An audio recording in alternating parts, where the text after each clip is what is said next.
Welcome to Global Education, Social Studies, Standard 9, Gujarat State Board of School Textbooks, Chapter 14, India, Location, Geological Structure, Physiography. तो ये जो chapter है इसका part 1 जो है हम कर चुके हैं और ये है पार्ट 2. अभी इसमें जो है जितना भी लैंड के ऊपर या अर्थ के ऊपर जितना भी उबड़ खाबड़ इरेगुलर प्लेसेस जो लीक से हटी हुई हैं वो जहाँ पर भी आती हैं या कुछ उबड़ खाबड़ ऊपर नीचे लेफ़्ट राइट कुछ भी चीज़ चेंज होती है अर्थ के स्ट्रक्चर में तो उसको फिजियोग्राफी कहते हैं. जैसे आप यहाँ पर देख ही रहे हो और मैं आपको इसकी डेफिनेशन एक बार बता देता हूँ वापस. The land form which is irregular and has some altitude has some altitude on the surface of the earth is called physiography. It includes mountains, plains, etc.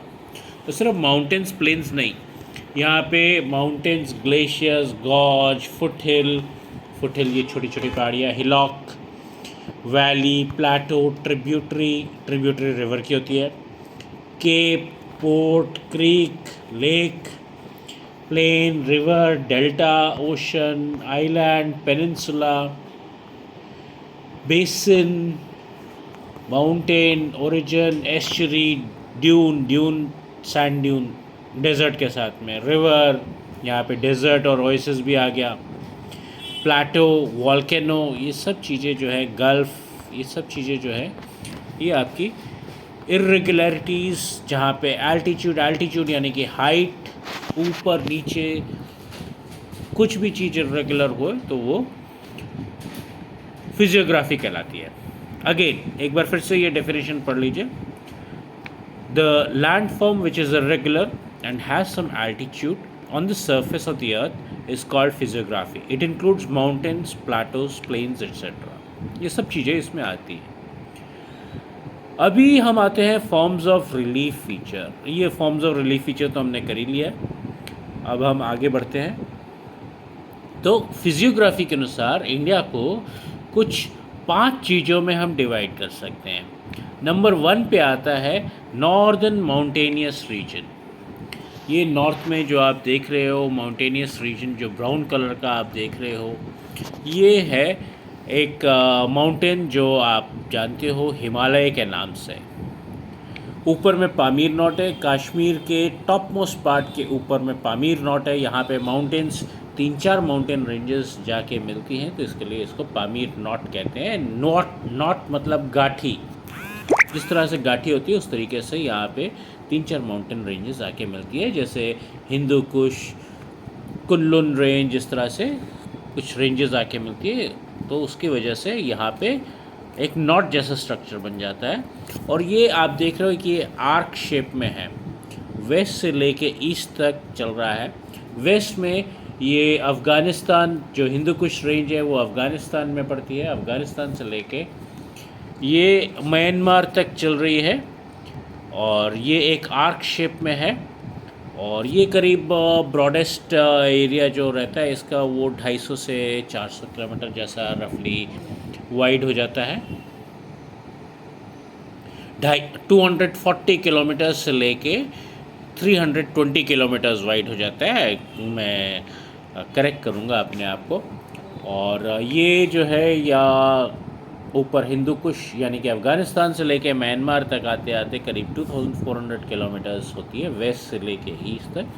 And ये कर्व में है जैसे आप देख ही रहे हो. तो ये आपने देखा नॉर्दर्न माउंटेनियस रीजन.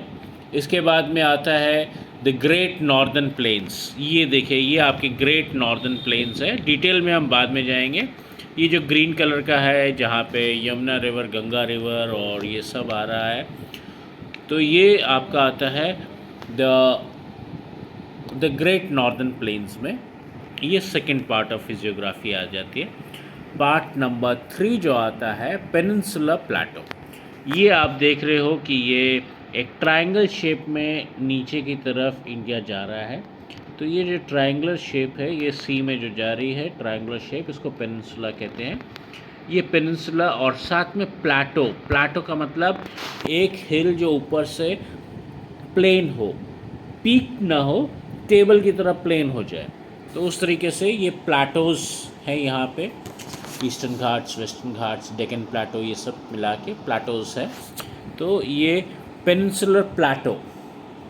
फिर फोर्थ में आता है द कोस्टल प्लेन्स। ये कोस्ट में, ये देखिए, ये ईस्टर्न कोस्ट में आपके प्लेन्स आ गए। प्लाटोज़ के बाद में ग्रीन कलर के जो है, सी से पहले ग्रीन कलर के ये प्लेन्स आ गए। वैसे ही इस तरफ पे भी थोड़े थोड़े प्लेन्स हैं। इधर ईस्टर्न कोस्ट पे प्लेन्स थोड़े वाइड हैं और वेस्टर्न कोस्ट पे प्लेन्स थोड़े नैरो हैं। तो ये कोस्टल प्लेन्स। और फिर आता है आर्कियोपलागस। ये जो आप देख रहे हो, ये छोटे छोटे आइलैंड्स, लक्षद्वीप, और इस तरफ पे ये आप देख रहे हो अंडमान एंड निकोबार आइलैंड्स, छोटे छोटे islands surrounded by the sea और ओशन। ये आर्कीपिलागस, पिलागस इसको कहते हैं। तो ये आपका ब्रीफ में मैंने आपको बताया कि ये 5 पार्ट्स क्या रहते हैं। अभी हम चलते हैं, इसको थोड़ा डिटेल में देखते हैं। तो हम आते हैं नॉर्दर्न माउंटेनियस रीजन पे। तो यहाँ पर हम आपको एक रिक्वेस्ट करते हैं कि जिन्होंने हमारे को सब्सक्राइब नहीं करा है वो हमारे को जल्दी से ही सब्सक्राइब कर दे। लाइक, शेयर और सब्सक्राइब तीनों चीज़ करिए। आपने हमारे अभी तक के वीडियोस तो देखे ही होंगे, और भी हम आपके लिए वीडियोस लेके आते रहते हैं, और हमें उम्मीद है कि आपको बहुत अच्छे लगेंगे। अगर आपका कोई भी कमेंट है तो वो आप कमेंट्स में हमारे को ज़रूर भेजिए, हम देखते हैं उसको, और उसके ऊपर अगर आप कुछ कर सकते हैं तो हम ज़रूर करते भी हैं। तो बहुत ही जल्दी से आप लाइक, शेयर और सब्सक्राइब करिए। इंडिया की फिजियोग्राफी को जो हमने 5 पार्ट्स में जो डिवाइड किया, यानी कि northern mountainous region number 1, number 2 great northern plains, number 3 peninsular Plato, number 4 coastal planes, और नंबर 5 आर्कीपिलागस। तो ये इसमें से पार्ट नंबर 1 जो नॉर्दर्न माउंटेन रीजन है, माउंटेनियस रीजन, उसके ऊपर हम आते हैं। अब ये नॉर्दर्न माउंटेनियस रीजन जो है, ये आपका, मैंने जैसे आपको बताया कि पूरा का पूरा अफ़गानिस्तान से लेके, यानी कि हिंदू कुश रेंज से लेके, पामीर नॉट से लेके, ये आपका इंडिया में ये स्प्रेड करता है पूरा यहाँ पे म्यांमार तक। और ये ऊपर में ब्राउन पार्ट जो देख रहे हैं, ये है नॉर्दर्न माउंटेनियस रीजन। और इसके बारे में मैंने आपको और भी कुछ बताया था अभी थोड़ी देर पहले ही। ये यहाँ पे कश्मीर के टॉप मोस्ट पार्ट पे जो है, ये पामीर नॉट, यहाँ पे बहुत सारी माउंटेन रेंजेस आके मिलती है, जैसे हिंदू कुश, कुनलुन रेंज, इस तरीके से काफ़ी सारी माउंटेन रेंजेस आके मिलती हैं। और ये एक नॉट, एक गाठी की तरह, जैसे रस्सी में गाठी बांधी हुई होती है ना, वैसे दिखता है, तो इसको पामीर नॉट कहते हैं। और यहाँ पे जो ये जो अफ़गानिस्तान, हिंदू कुश से लेके, पामीर नॉट से लेके जो म्यांमार तक का डिस्टेंस जो जाता है, वो तकरीबन 2400 किलोमीटर्स ऑफ माउंटेन्स आते हैं यहाँ पे। और ये आर्क शेप में है, जैसे आप देख रहे हैं कि कर्व्ड शेप में है, तो ये आर्क शेप में है। और इसकी विड्थ जो है, ये रेंज करती है 240 से लेके 320 किलोमीटर्स तक। और ये जो है, ये एक सिंगल माउंटेन नहीं है, जहाँ पे जैसे आपने यहाँ पे देख रहे कि हिंदू कुश माउंटेन है, कुनलुन रेंज है, तो अलग अलग रेंजेस हैं, कैलाश रेंज, इस तरीके से सारी की सारी रेंजेस अलग अलग हैं।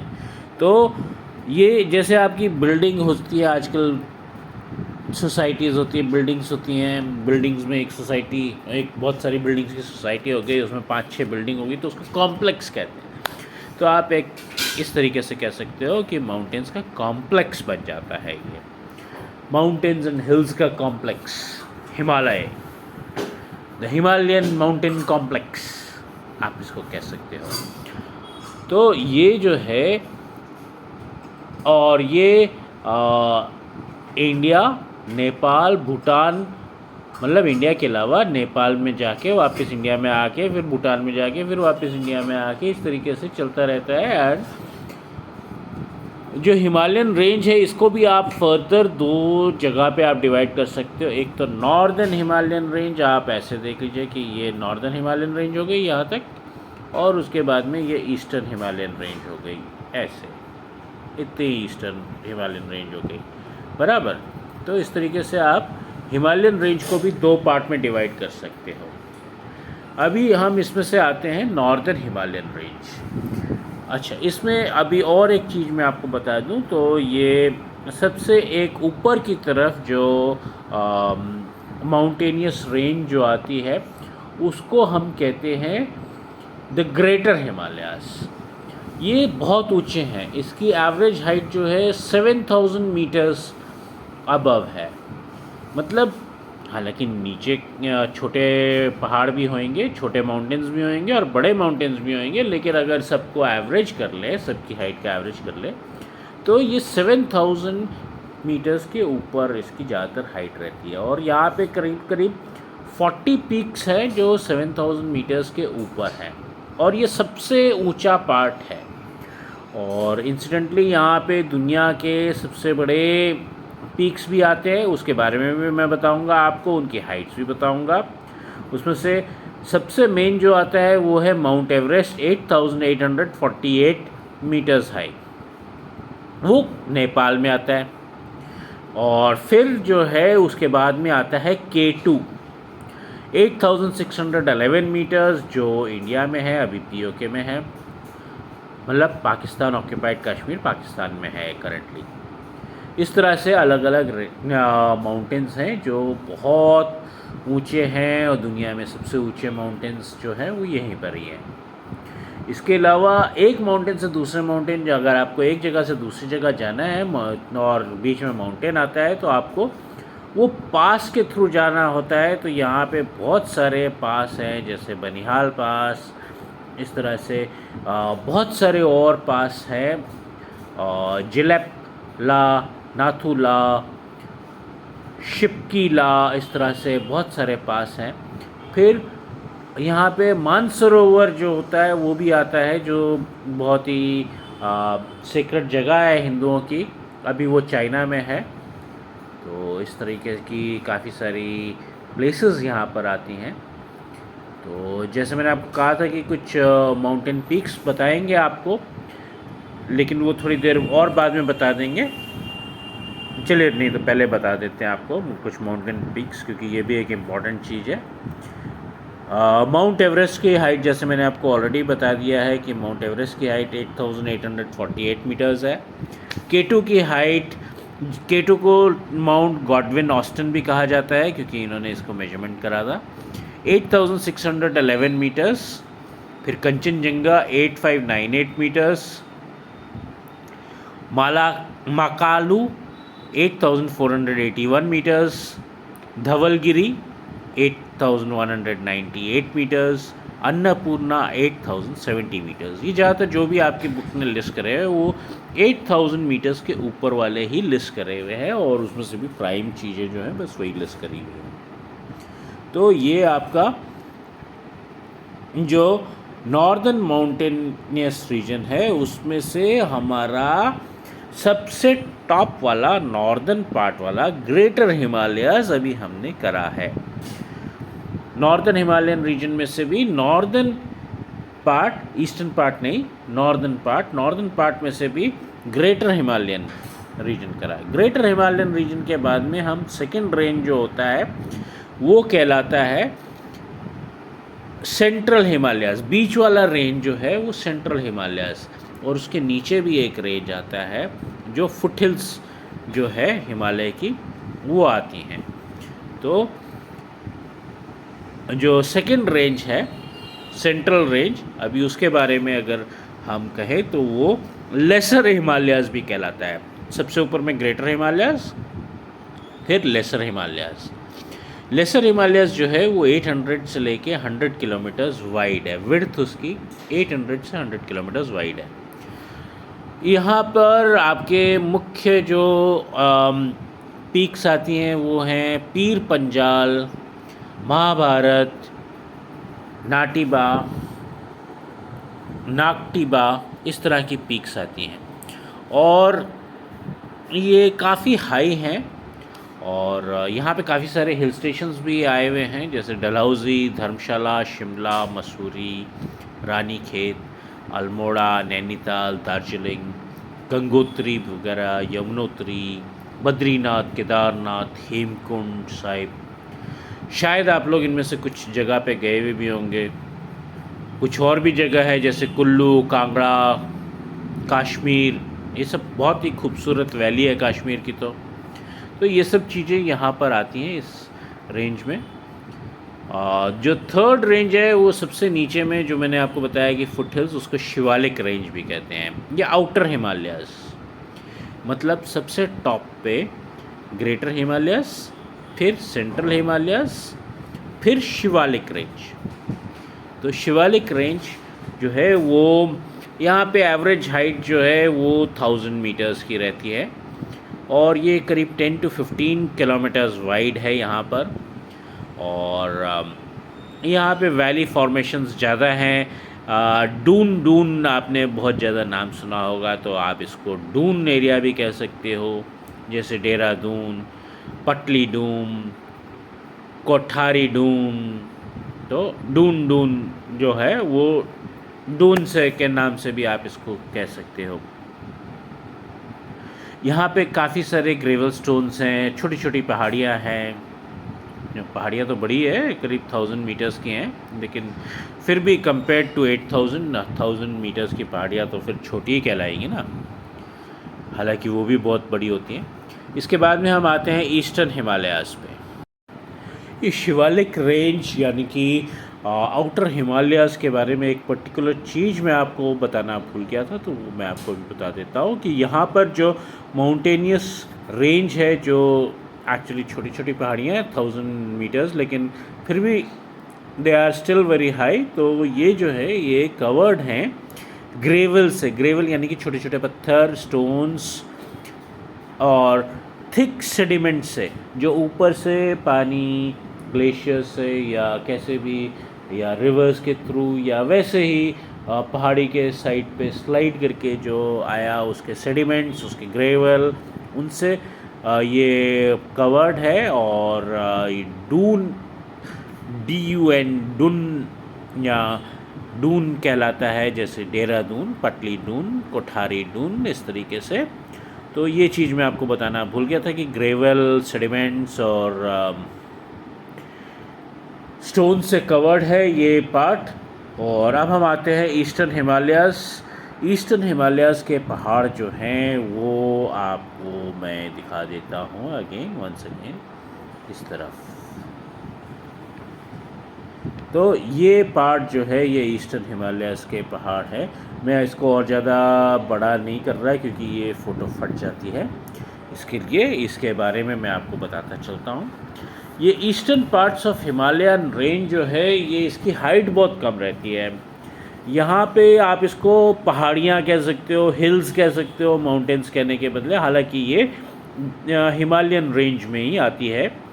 और इसको ईस्टर्न हिमालयाज़ भी कह सकते हो। और ये छोटे हैं साइज़ में।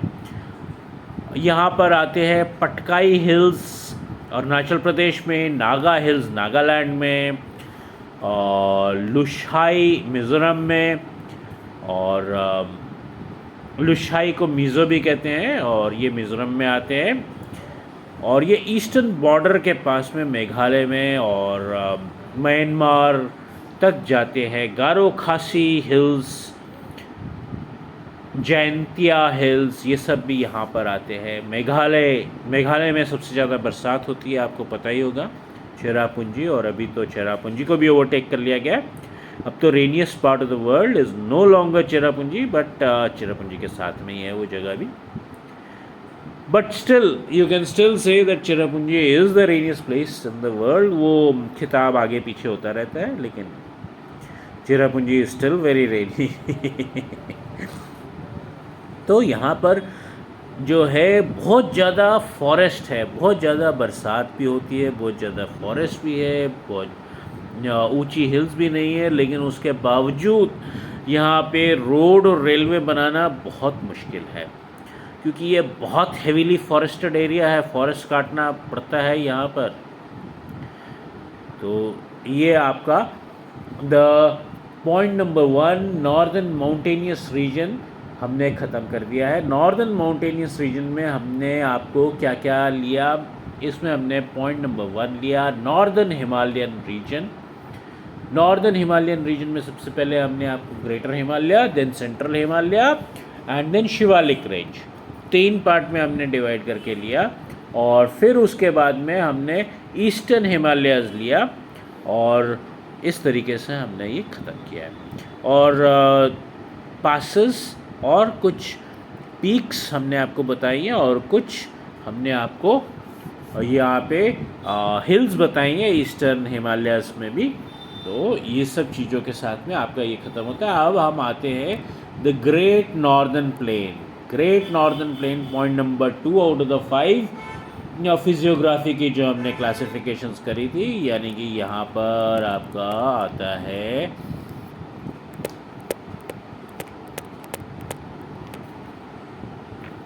ये द ग्रेट नॉर्दर्न प्लेन्स। अभी हम इस पर आते हैं, और मैप में अगर हम आपको दिखाएं तो नॉर्दर्न प्लेन्स, ये जो गंगा प्लेन, यमुना, गंगा यमुना यहाँ पे वेस्ट से लेके ईस्ट तक जो जा रहा है ग्रीन पार्ट, ये आपका द ग्रेट नॉर्दर्न प्लेन्स का पार्ट है।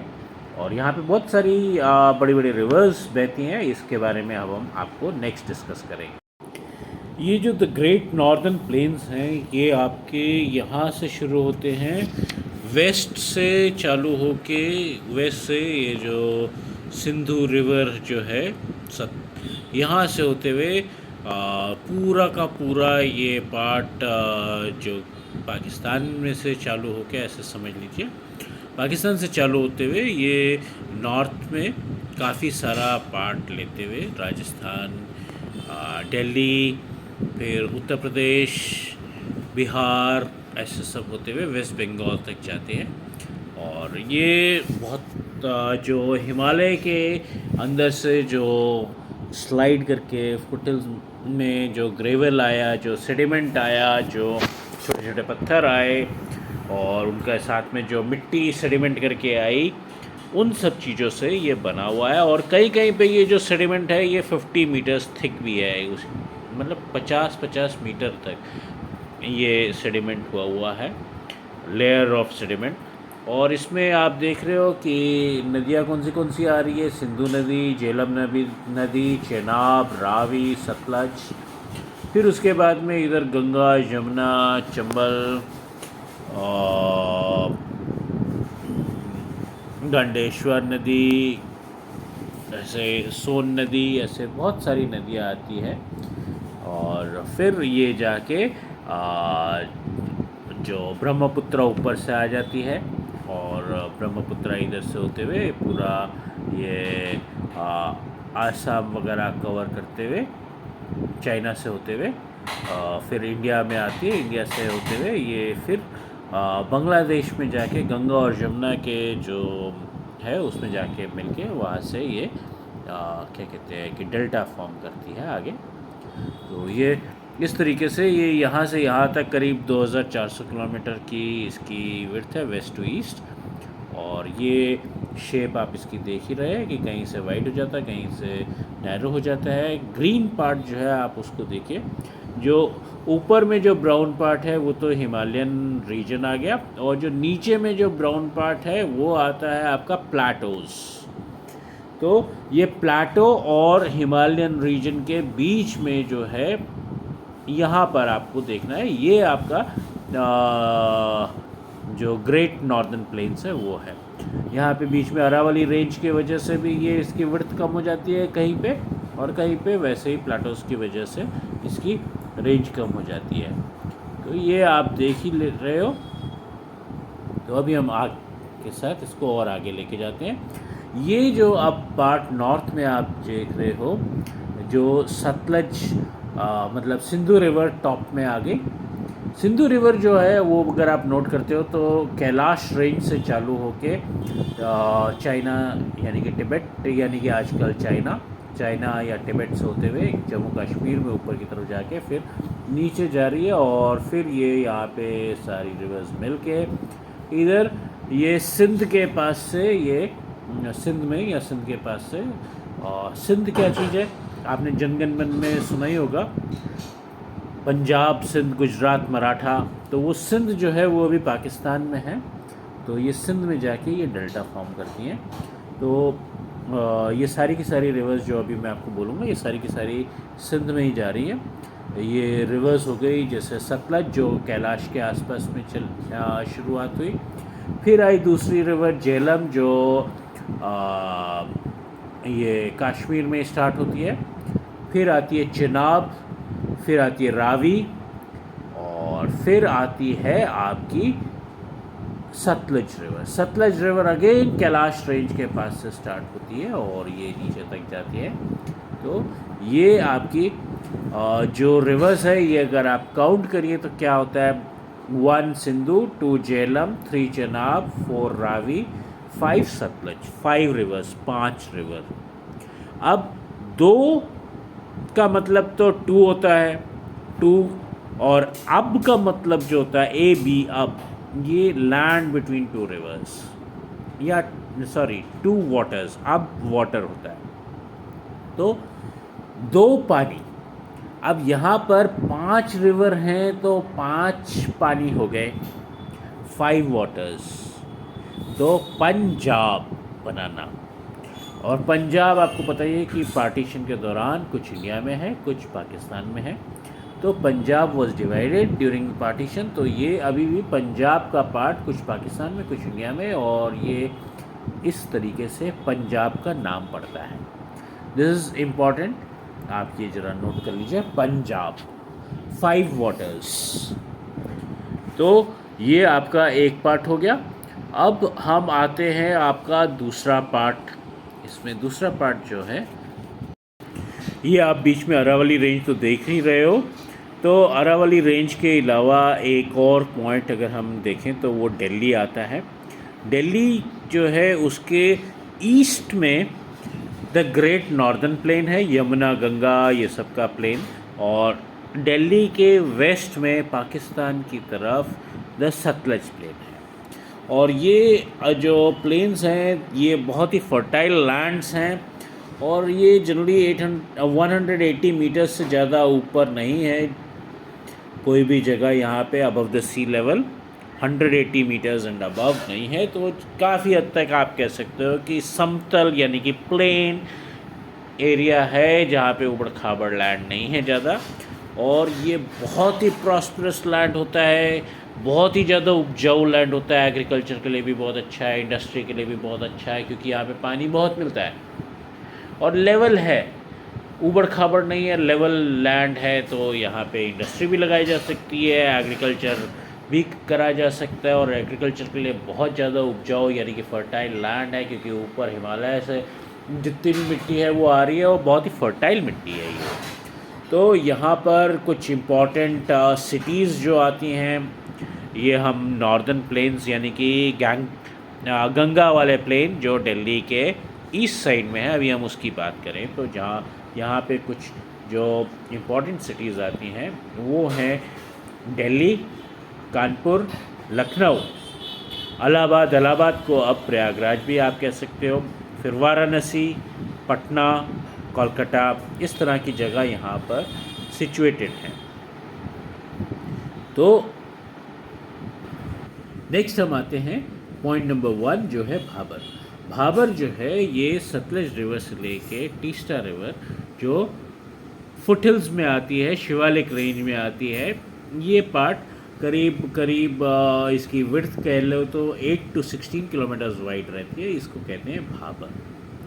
भाबर के बाद में आता है नंबर 2 पे तराई रीजन। तराई रीजन जो है ये ज़्यादा ह्यूमिड है, मार्शी है, और यहाँ पर बहुत डेंस फॉरेस्ट होते हैं, बहुत सारी वाइल्ड लाइफ भी देखने को मिलती है, और ये बनता है जो ऊपर से जो सॉइल आके डिपॉजिट हुआ एलुवियम सॉइल, पुराना एलुवियम सॉइल। पुराना मैं आपको इसलिए बोल रहा हूँ क्योंकि पॉइंट नंबर 4 जो है वो न्यू सॉइल आता है खदार में। इसके लिए यहाँ पे आपको ओल्ड एलुवियम सॉइल बोल रहा हूँ, पुराना। तो ये जो है पुराना, ये बांगार कहलाता है।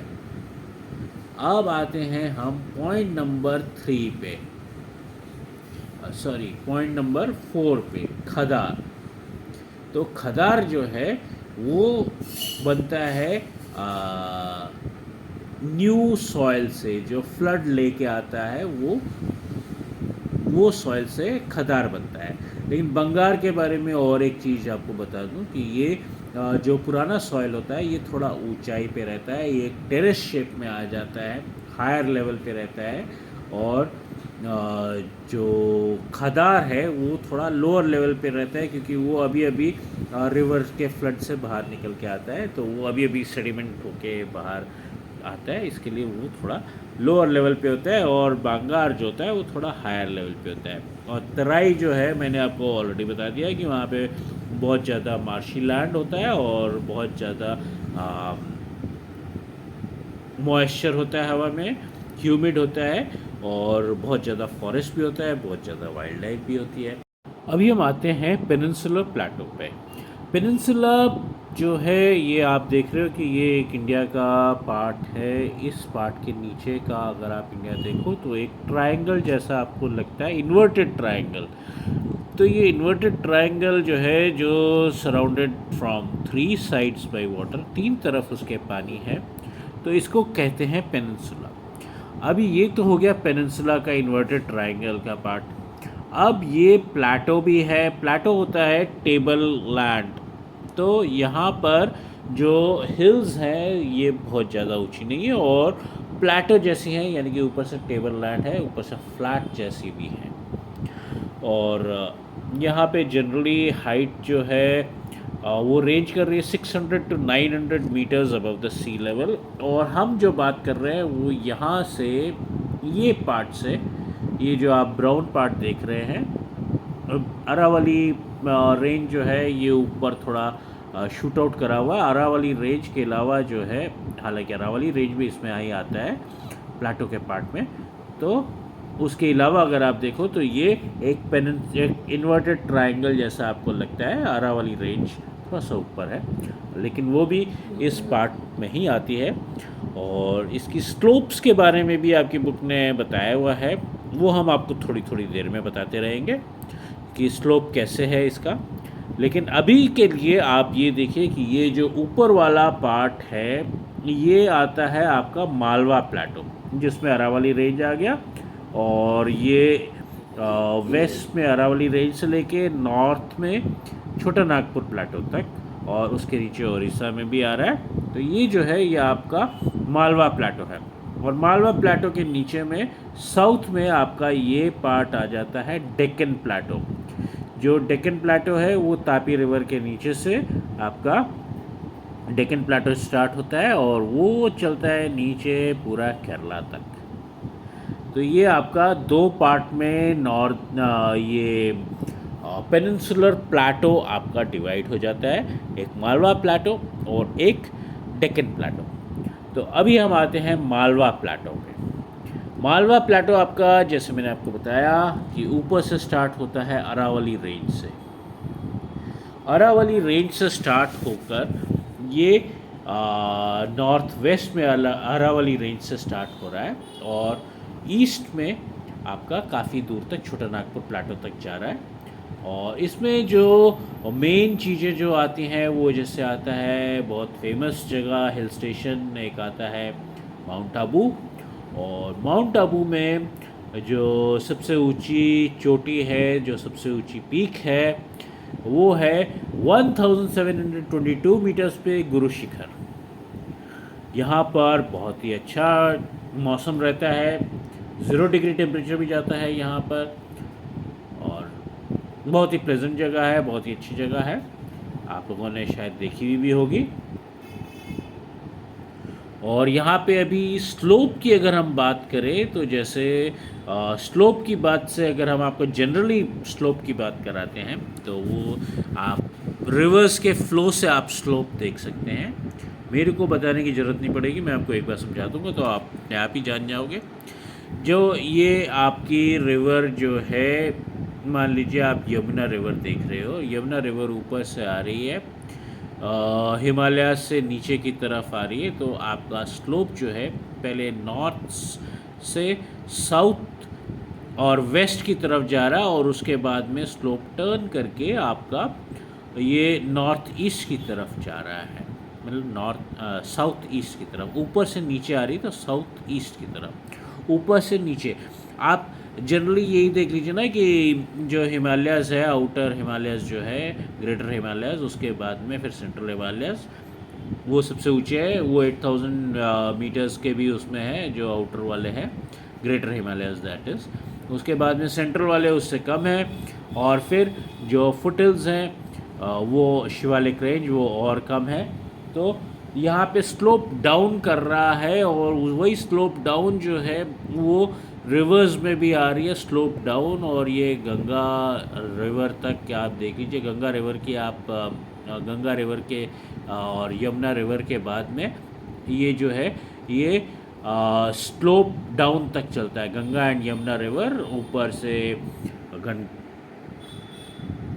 Ghaghara river, Gandak river, Kosi river, ये सब जो है ये ऊपर से स्लोप डाउन कर रहे हैं, ब्रह्मपुत्रा रिवर भी। तो यहाँ से नॉर्थ से साउथ की तरफ स्लोप चल रहा है, slope down of the Himalayan range. अब आप दूसरी तरफ से देखिए कि मालवा प्लाटो जो है वहाँ पर हाइट बढ़ी हुई है और ग्रेट नॉर्दर्न प्लेन में हाइट कम है अबव द सी लेवल। तो यहाँ पर स्लोप जो है वो अपवर्ड जा रही है, यानी कि साउथ से नॉर्थ की तरफ स्लोप जा रही है। जैसे आप देख रहे हो कि चंबल रिवर यहाँ पे ओरिजिनेट कर रही है, साउथ की तरफ ओरिजिनेट करके नॉर्थ की तरफ जा रही है, तो साउथ टू नॉर्थ है। वैसे ही जो दूसरी रिवर्स हैं यहाँ पर, उन सब का आप स्लोप देख लीजिए, सोन रिवर, किसी भी रिवर का आप स्लोप देख लीजिए, वो साउथ से नॉर्थ की तरफ है, क्योंकि प्लाटो से प्लेन्स में जा रहे हैं ये रिवर्स। और प्लाटो की रेंज, मालवा प्लाटो की जो हाइट है वो ज़्यादा है और प्लेन्स की हाइट कम है, तो इसके लिए साउथ टू नॉर्थ यहाँ पे स्लोपिंग है। अब स्लोपिंग का हम इस तरफ आते हैं, अरावली रेंज से इस तरफ, तो आप यहाँ पर देखिए कि यहाँ पर जो रिवर्स हैं जैसे साबरमती रिवर, माही रिवर, ये सब रिवर्स जो है ये आपकी हालांकि सी में जा रही हैं, but they are sloping again from north to south. यहाँ पे स्लोप नॉर्थ टू साउथ हो गई है वापस। तो ये चीज़ भी आप नोट करिए कि स्लोप कहाँ पर है, कहाँ पर हाइट ज़्यादा है, कहाँ पर हाइट कम है, रिवर्स आपको बता देंगे। इस तरह से जब आप देखोगे तो आपको सब तरफ की रिवर्स का स्लोप पता चल जाएगा। यहाँ पर और एक चीज़ जो आपको बताई गई है वो है रिगार्डिंग टू रिवर्स जो कि आपके कच्छ में जाके एंड कर रहे हैं और they are not following into the sea. ये लूनी रिवर और बनास रिवर जो है ये ओरिजिनेट करती है अरावली रेंज में, और ये कच्छ में जाके, रन ऑफ कच्छ में जाके ख़त्म हो जाती है। और ये आपके मैप पे नहीं दिखाई हुई हैं, तो कोई बात नहीं। आप ये जो दूसरी दो रिवर्स हैं, माही रिवर एंड साबरमती रिवर, ये गल्फ़ ऑफ खंबात में जाके एंड होती हैं। ये दोनों रिवर्स आपके यहाँ पे दिखाई हुई है। और ये हो गया एक पार्ट, और दूसरा पार्ट ये अरावली रेंज से लेके मालवा प्लाटो जो है एक्सटेंड करती है छोटा नागपुर प्लाटो तक। छोटा नागपुर प्लाटो, शिलोंग प्लाटो, जहाँ पर एक बहुत ही इम्पोर्टेंट सिटी भी आती है, वो होती है रांची। रांची जो है कैपिटल ऑफ झारखंड है। तो यहाँ तक ये जा रहा है मालवा। पेनिनसुलर प्लाटो के पार्ट 2 में अगर हम आते हैं तो आता है डेक्कन प्लाटो। डेक्कन प्लाटो जो है वो मालवा प्लाटो से साउथ में है, और मालवा प्लाटो के सदर्न टिप पे जो पार्ट्स आते हैं, जो इम्पोर्टेंट रेंजेस आती हैं, वो आती हैं जैसे Satpura range, Mahadev, and Maikal range. तो इनसे साउथ की तरफ मालवा प्लाटो पे ये सारी रेंजेस आ रही हैं, तो इसके साउथ की तरफ डेक्कन प्लाटो है। डेक्कन प्लाटो में अगर हम देखें तो ये आप देख रहे हो कि अरेबियन सी के साथ साथ ये पूरा चल रहा है डेक्कन प्लाटो नीचे केरला तक, और ये जो है ये आपका कहलाता है वेस्टर्न घाट्स। ये इंडिया के वेस्ट में है, और ये पूरा एक जो brown line, dark red line जो है ब्राउन रीजन में जो वेस्टर्न साइड पर है, तो इसको वेस्टर्न घाट्स भी कहते हैं। ये ऊपर स्टार्ट होते हैं, शायदरी रीजन कहलाता है, ऊपर जो महाराष्ट्र का रीजन है यहाँ पे इसको शायदरी रीजन भी कहते हैं, लोकल नेम्स वेस्टर्न घाट्स के। उसके बाद में आता है नीलगिरी हिल्स। नीलगिरी हिल्स जो है वो कर्नाटका और तमिलनाडु में कहलाता है। जिस तरीके से महाराष्ट्र एंड कर्नाटका में वो शायदरी कहला रहा था, यहाँ पे शायदरी कहला रहा था महाराष्ट्र एंड कर्नाटका में, अब कर्नाटका एंड तमिलनाडु में वो नीलगिरी हिल्स कहलाता है। नीलगिरी हिल्स के बाद में अब आता है एरिया तमिलनाडु एंड केरला का। तो तमिलनाडु एंड केरला में वो कहलाता है ये कार्डमम एंड अन्नामलाई रेंज। तो ये रीजन वाइज भी इसके नाम अलग हो गए, हालांकि है वही की वही चीज़ वेस्टर्न घाट्स। और वेस्टर्न घाट्स के अलावा अगर हम इस तरफ देखें तो इस तरफ ईस्टर्न साइड पे बे ऑफ बंगाल की तरफ जो है, जो आप ये रेड लाइंस देख रहे हैं, ये इधर से ये ईस्टर्न घाट्स हैं। ये ईस्टर्न कोस्ट में बे ऑफ बंगाल के पास में ये हैं, और ये सारा का सारा डेक्कन प्लाटो जो है generally 600 to 900 metres above the sea level है। बहुत ज़्यादा ऊंचा नहीं है, लेकिन हाँ कुछ कुछ जगहों पे ये काफ़ी ऊंचा भी हो जाता है, अबव 1000 मीटर्स भी जाता है, ऐसी बात नहीं है। और ये जनरली जैसे जैसे आप नीचे जाते हो तो ये ज़्यादा इसकी ऊंचाई बढ़ रही है केरला की तरफ जैसे जैसे जा रहे हो, या यानी कि सदर्न टिप की तरफ आप जैसे जैसे जा रहे हो वैसे ही इसकी ऊंचाई बढ़ जाती है, ये ज़्यादा लॉफ्टी हो जाते हैं वेस्टर्न घाट्स जो है। ये बने हुए हैं लावा डिपॉजिट से। लावा आपको पता ही है किससे निकलता है, वॉल्केनो से निकलता है। ये हाइट रेंजेस भी दिए हुए हैं आपके मैप में, above 1200 feet 600 to metres, sorry above 1200 metres, 600 to 1200 metres, and 300 to 600 metres, and 0 to 300 metres. 0 to 300 metres में ग्रीन पार्ट प्लेन्स का है, 300 टू 800 मीटर्स में ये आपके स्लोप के बारे में तो मैंने आपको पहले ही समझा दिया और आप समझ भी गए हो। तो जैसे आप देख रहे हो कि दो रिवर्स यहाँ पर जो है नर्मदा एंड तापी रिवर्स जो है वो फ्लो कर रही हैं वेस्ट से लेके ईस्ट की तरफ, और वो जाके मिल रही हैं सॉरी ईस्ट से वेस्ट की तरफ वो फ्लो कर रही हैं, और वो जाके मिल रही हैं अरेबियन सी में। मैं एक बार वापस रिपीट कर देता हूँ ताकि कोई कन्फ्यूजन ना रहे। दो reverse Narmada and Tapi east से वेस्ट की तरफ फ्लो कर रही है और जाके वो अरेबियन सी में मिल रही है। तो यहाँ पर आपका स्लोप हो गया ईस्ट टू वेस्ट, लेकिन उसके अलावा फिर जितना भी स्लोप है डेक्कन प्लाटो में वो आपका वेस्ट टू ईस्ट है, क्योंकि सारी की सारी रिवर्स जो आप नीचे देख रहे हो वो सारी की सारी रिवर्स जाके बे ऑफ बंगाल में गिर रही। तो यहाँ से आपका स्लोप आपको पता चल जाता है कि किस तरफ का स्लोप। तो अभी हम आते हैं point number 4, the coastal planes. Coastal planes में जब हम आते हैं तो ये आप यहाँ पर देखिए, कोस्टल प्लेन्स आपके चालू होते हैं वेस्ट साइड से। अगर हम ले वेस्ट टू ईस्ट ले तो वेस्ट साइड में गुजरात से आपका चालू होता है इधर से, और गुजरात से रेंज करके ये गल्फ वगैरह ये सब कवर करके ये नीचे जाता है टुवर्ड्स केरला। और ये आप जो ग्रीन पार्ट देख रहे हैं सिर्फ यही प्लेन्स है यहाँ पर, बाकी का तो डेक्कन प्लाटो है। और ऊपर गुजरात की तरफ में मालवा प्लाटो भी है एंड नीचे में डेक्कन प्लाटो है।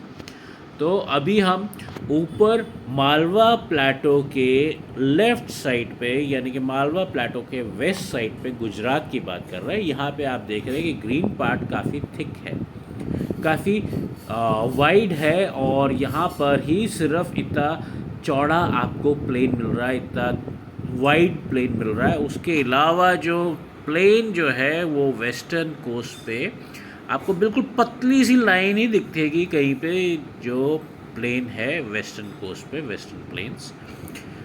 तो ये आपका बन गया वेस्टर्न कोस्ट के ऊपर जो कोस्टल प्लेन्स हैं वो आपके आगे। ये वेस्टर्न कोस्ट के प्लेन्स जो हैं ये आपके गुजरात से महाराष्ट्र होते हुए, कर्नाटका होते हुए, तमिलनाडु एंड केरला तक जा रहे हैं।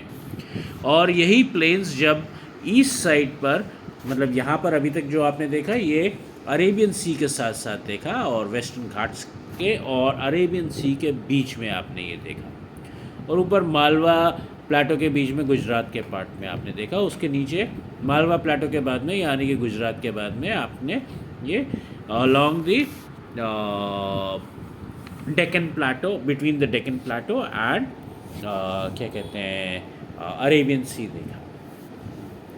इसके बाद में हम आते हैं ईस्टर्न साइड। ये जो रिवर्स जब यहाँ पर मीट करती हैं सी में, तो इसको एस्चुरी में मीट कर रही है। ये गंगा एंड यमुना का ब्रह्मपुत्र के साथ में जब सी में मिलती है तब वो डेल्टा फॉर्म करती है। डेल्टा में जो सैंड या सॉइल जो है वो सेडिमेंट कर जाता है before the river meets the sea, और उसकी वजह से छोटे छोटे उसकी ट्रिब्यूटरीज बन जाती हैं और फिर जाके वो सी में मिलती है। बट यहाँ पर जो है वो एस्चुरीज फॉर्म करती है और फिर वो सी में मिलती है। ये अभी हम बात कर रहे हैं वेस्टर्न कोस्ट की, वेस्टर्न प्लेटो, वेस्टर्न कोस्ट की बात कर रहे हैं। तो यहाँ पर जो है एस्चुरीज फॉर्म करके क्रीक्स बन जाते हैं, और क्रीक्स जो होते हैं वो that is sea flowing into the land. तो वो छोटे छोटे आइलैंड्स भी आपको लगेंगे कि वो आइलैंड्स की तरह हैं, और वहाँ पर वो रिवर और सी जो है, यानी कि मीठा पानी, fresh water of the rivers और salt saline water of the sea जो है आपस में मिलता है, और वो एरियाज़ जो होते हैं वो बहुत ही अच्छे होते हैं फिशरी के लिए। यहाँ पे बहुत सारे तरीके की फिशेस यहाँ पे आके अपने अंडे भी देती हैं। वो उसके अलावा बहुत सारे प्लांट्स, वेजिटेशन भी यहाँ पर उगते हैं अंडर सी, अंडर वाटर की हम बात कर रहे हैं, नॉट अबव वाटर की। अबव वाटर भी बहुत सारे उगते हैं, लेकिन अंडर वाटर भी बहुत सारी मेरीन लाइफ होती है। तो अभी हम अंडर वाटर की बात करते हैं। ये एरियाज़ बहुत अच्छे होते हैं फ़िशिंग वगैरह के लिए, और यहाँ पे बहुत सारे नेचुरल पोर्ट्स भी हैं। और ये जो है कुछ इम्पॉर्टेंट पोर्ट्स की अगर हम बात करें अलॉन्ग द वेस्ट कोस्ट, यानी कि along the Deccan plateau, western Ghats, तो आ जाती है आपकी मुंबई पोर्ट, मारगोआ और कोचिन केरला में। तो इस तरह की काफ़ी सारी पोर्ट्स हैं। और ये जो गोवा एंड बिलो का जो रीजन है, गोवा एंड बिलो का रीजन, इसको मालाबार कोस्ट भी कहते हैं। तो अभी हम यहाँ से अगर हम मालाबार कोस्ट आते हैं तो ये नीचे केरला तक मालाबार, अब from Goa to Kerala and the tip of the peninsula, ये मालाबार कोस्ट है। अब मालाबार कोस्ट से जब यहाँ पे आप इंडिया की सदर्न मोस्ट टिप से आप ऊपर की तरफ जाते हैं तो ये आ जाता है कोरोमंडल कोस्ट। कोरोमंडल कोस्ट तमिलनाडु की में है, और तमिलनाडु के बाद में और ऊपर जब हम बढ़ते हैं along the eastern coast, bay of Bengal की हम बात कर रहे हैं, कोरोमंडल कोस्ट भी बे ऑफ बंगाल में ही है। और जब हम और ऊपर की तरफ बढ़ते हैं तो ये सरकार कोस्ट आ जाता है। तो ये this is about the western Ghats, the eastern Ghats, और स्लोप ऑफ द रिवर्स मैंने आपको बता दिया। जनरली सारी की सारी रिवर्स जितनी भी हैं वो वेस्ट टू ईस्ट बह रही है except for to reverse.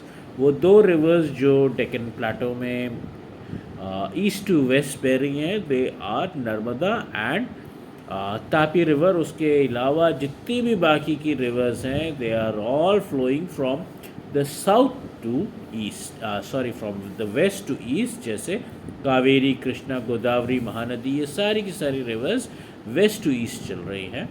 Only two rivers, that is Tapi and Narmada, जो west to east, sorry east to west चल रही है। ईस्ट टू वेस्ट में काफ़ी कन्फ्यूजन हो रहा है, तो इसके लिए मैं आपको दोबारा एक बार बता देता हूँ कि Tapi and Narmada are flowing from east to west into the Arabian sea. मैं आपको अरेबियन सी भी बोल रहा हूँ ताकि आपको क्लियर रहे ये बात। और उसके अलावा जो जितनी भी दूसरी रिवर्स हैं, Kaveri, Krishna, Godavari, Mahanadi, they are flowing from west to east into the bay of Bengal. तो स्लोप आपको पता चल रही है कि कहाँ पर किस डायरेक्शन में स्लोप कर रहा है लैंड।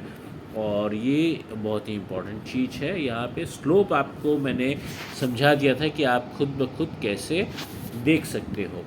और as compare to the western coast, eastern coast, जैसे आप देख रहे हो कि वेस्टर्न कोस्ट में बहुत कम कोस्टल प्लेन्स का, मतलब जो space for the coastal plain है वो बहुत कम है, क्योंकि जो ये पहाड़ हैं, जो प्लेटो है, ये ऑलमोस्ट सी तक जा रही है।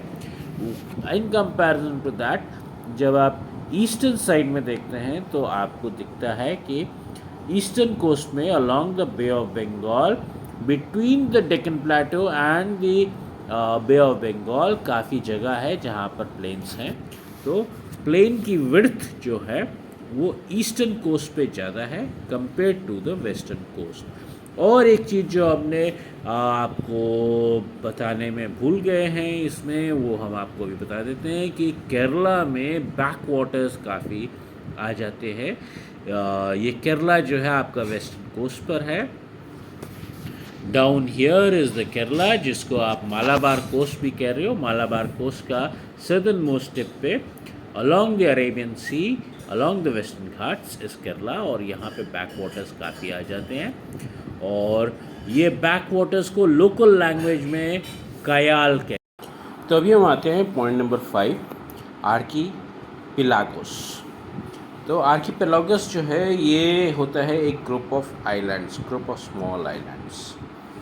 ये इंडिया के, अगर आप वेस्टर्न कोस्ट की तरफ देखें तो off the coast of Kerala, Kerala से की कोस्ट से, मलाबार कोस्ट से और वेस्ट साइड पे अगर आप देखते हैं तो यहाँ पर आपको हॉर्स शू शेप में लक्षद्वीप आइलैंड्स के छोटे छोटे कोरल आइलैंड्स दिखेंगे। और ये इस तरह के कोरल आइलैंड्स को एटॉल्स भी कहा जाता है, ATOLLS, एटॉल्स भी कहा जाता है। और ये काफ़ी छोटे छोटे आइलैंड्स हैं लक्षद्वीप के, और ये स्ट्रैटेजिक इम्पोर्टेंस बहुत ज़्यादा है इसका। और इसी तरीके से अगर आप, ये तो कोस्ट के काफ़ी पास में है compare to the other side, जो बे ऑफ बंगाल की साइड है उसके मुकाबले ये जो वेस्टर्न कोस्ट में अरेबियन सी में लक्षद्वीप है, these are very near to the coast. अभी हम ईस्टर्न कोस्ट पे आते हैं। ईस्टर्न कोस्ट में ये बे ऑफ बंगाल में, तो यहाँ पर आप देख रहे हैं these are the Andaman and Nicobar islands. ये कंपेयर टू लक्षद्वीप आइलैंड्स ये बिगर हैं साइज़ में। और इंडिया की एकमात्र जो एक्टिव वैल्केनो है, ज्वालामुखी, वो यहीं पर है बैरन आइलैंड्स में। और यहाँ पर छोटी छोटी हिल्स भी हैं जो कि वोल्केनिक एक्टिविटी से बनी हुई हैं, due to the volcanic activity. और इसके ही बाजू में निकोबार पे नारकोंडम में एक डॉर्मेंट वोल्केनो भी है बैरन आइलैंड्स के पास में ही, which is a dormant volcano.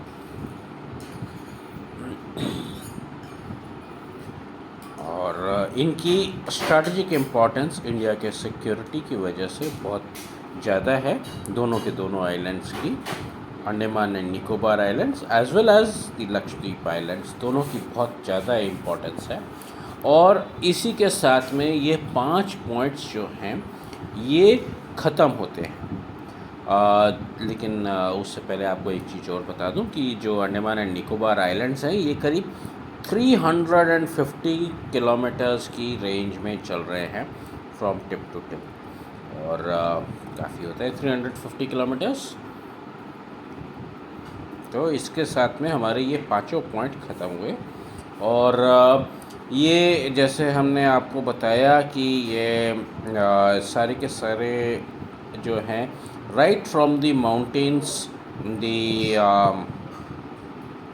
The Himalayan range से लेके जब तक हम ये आइलैंड्स के ऊपर आते हैं, Andaman and Nicobar islands as well as the Lakshadweep islands, आप देखते हैं कि बहुत ही सारे डाइवर्स चीज़ें हैं यहाँ पे। प्लेटोज़ हैं, माउंटेन्स हैं, प्लेन्स हैं, कोस्टल प्लेन्स हैं और आइलैंड्स भी हैं।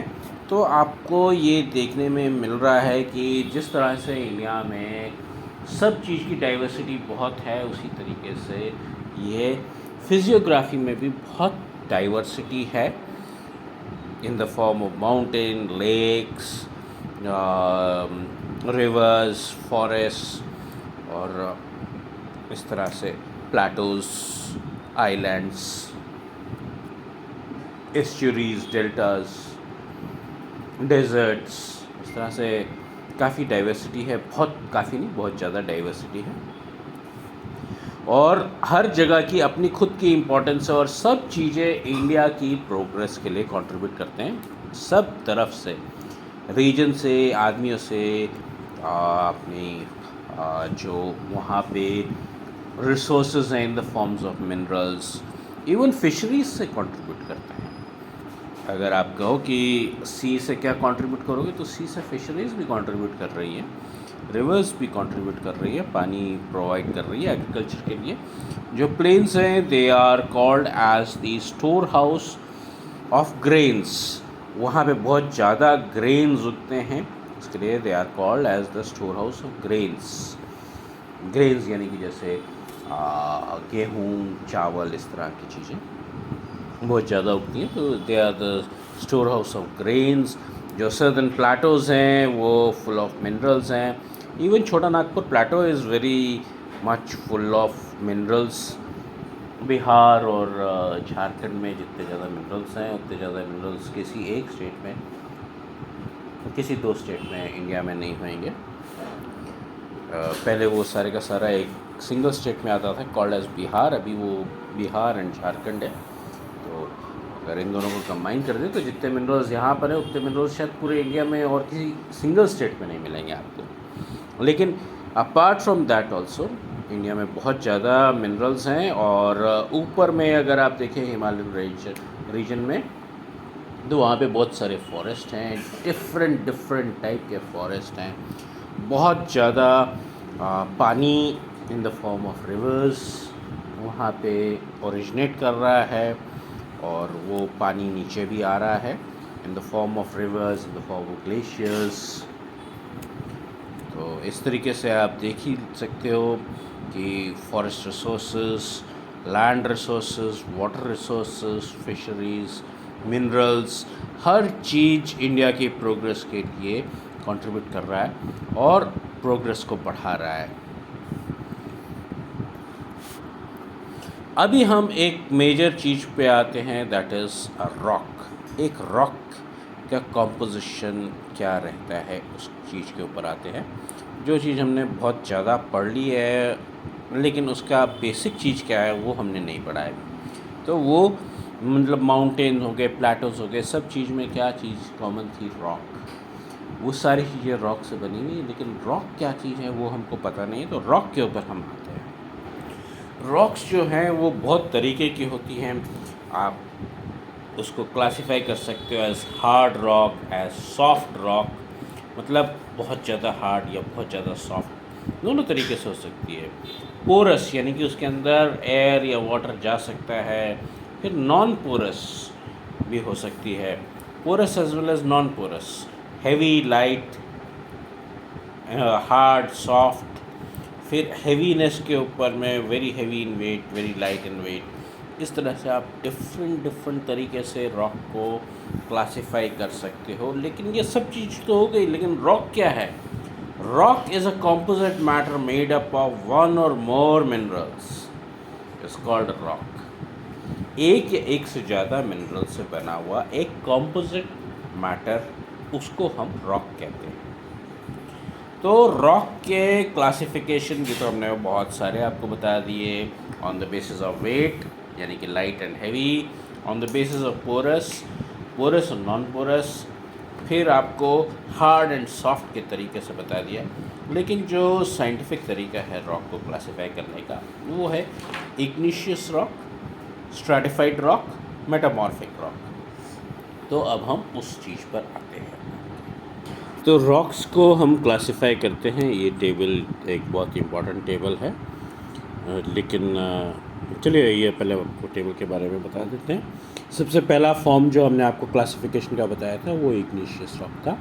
इग्निशियस रॉक में दो टाइप होते हैं, इंट्रूसिव और एक्सट्रूसिव। इंट्रूसिव में आता है प्लूटोनिक एंड हाइपरबाइसल। एक्सट्रूसिव में सिर्फ वोल्केनिक रॉक्स होती हैं और कुछ नहीं। पॉइंट नंबर 2 जो रॉक्स का क्लासिफिकेशन था, दैट वाज स्ट्रैटिफाइड। स्ट्रैटिफाइड में आता है 3 टाइप के क्लासिफिकेशन। 3 टाइप के क्लासिफिकेशन है, inorganic, chemically form and organic. Inorganic में आता है आर्सेनियस, फिर आर्किलेशियस और कॉन्ग्लोमेरेट। और केमिकली फॉर्म में कोई खास क्लासिफिकेशन नहीं है। फिर आता है ऑर्गेनिक। ऑर्गेनिक में आता है कैल्सीरियस और carbonaceous. Third form of rocks जो होता है वो मेटामॉर्फिक और रॉक्स रहता है। उसमें आते हैं 2 क्लासिफिकेशन, एक है कॉन्टैक्ट और एक है रीजनल। बहुत ज़्यादा आपको इसके अंदर जाने की ज़रूरत नहीं है, आपको ये बस नाम्स जो हैं इनके डिफरेंट नेम्स इसके ऊपर और इसके प्रोनाउंसिएशन, इसका स्पेलिंग वगैरह देख लीजिए। इससे बहुत ज़्यादा डीप जाने की ज़रूरत नहीं है। जो भी चीज़ आपको आगे आनी है वो हम आपको वैसे ही समझा देंगे, वो इतनी ज़्यादा डीप नहीं है जितना ये आपको लग रहा है। इसके लिए ज़्यादा परेशान मत होइएगा यहाँ पर। सबसे पहले नंबर 1 पे आता है इग्नियस रॉक। इग्नियस रॉक को हम प्राइमरी रॉक भी कहते हैं। प्राइमरी रॉक इसलिए कहते हैं क्योंकि ये सबसे पहले बनी थी। बेसिक रॉक या प्राइमरी रॉक कहते हैं। और आपको पता ही है कि अर्थ के अंदर towards the centre of the ball जो है वो क्रस्ट है, और क्रस्ट के पास में बहुत ज़्यादा हीट होती है, और क्रस्ट के चारों तरफ जो होता है वो मैग्मा रहता है। मैग्मा इज़ लिक्विड, बहुत ज़्यादा हीट में as good as semi solid state में रॉक्स पिघल के रहती हैं। और जब ये मैग्मा कूल डाउन करता है तो ये सॉलिडिफाई हो जाता है, हार्ड शेप ले लेता है, और हार्ड HARD हार्ड शेप ले लेता है, और ये रॉक्स बन जाता है।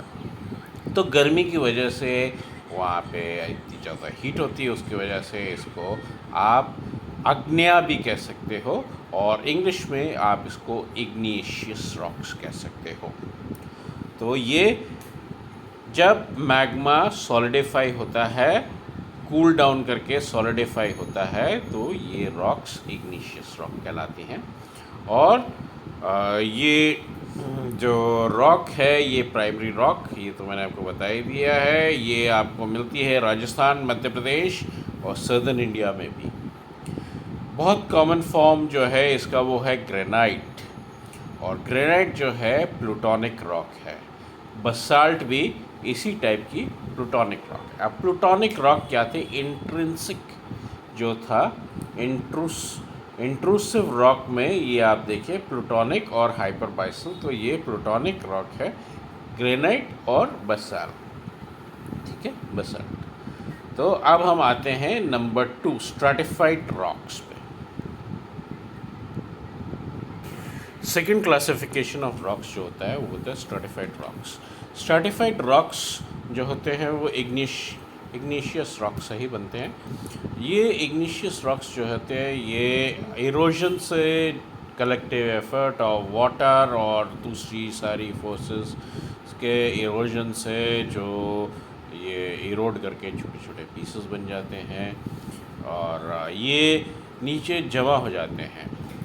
ये छोटे छोटे रॉक्स जो आपके इग्निशियस रॉक से टूट के ये सेडिमेंट हो जाते हैं और लेयर्स फॉर्म कर जाते हैं, एक के बाद एक layer over a period of time, समय के साथ साथ। तो अपर लेयर जो होती है वो लोअर लेयर के ऊपर प्रेशर एक्सर्ट करती है और इस तरीके से जो लोअर लेवल होती है वो ज़्यादा हार्ड होती है compare to the upper layer.